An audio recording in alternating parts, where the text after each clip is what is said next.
Base करतो आपल्याला एक 3 फुटाचं अंतर सोडायचं आणि असं मार्किंग करायचं.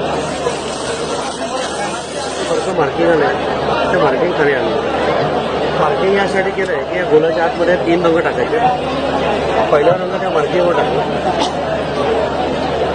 दुसरा रंग टाकताना आधीच्या रंगांमध्ये थोडंसं त्याला मिक्स करून टाकलं.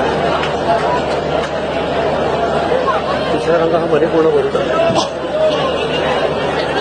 हा झाला बेस. बेस केल्यानंतर ते सेंटर पॉईंट काढायचं. आता सेंटर आणि डिझाईनचा सेंटर आपण एकमेकांना फक्त मॅच केलं. आता जाळीवरती पांढरा, पिवळा आणि पोपटी हे रंग फिक्स आहेत. डिझाईन कोणताही असलं तरी लाईट कलर असल्यामुळे हे बेसला वापरायचे नाही. सुरुवातीला हिरवा रंग मी बाहेर फिरवला. त्याच्याखाली पिवळा रंग आधीच्या रंगांमध्ये थोडंसं ओव्हरलॅप करून फिरवलं.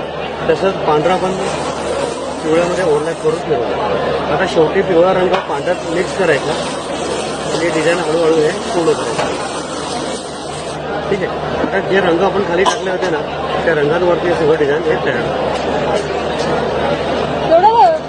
ही पूर्ण प्रोसेस यात केलेली आहे. रंग कोणती खाली टाकायचे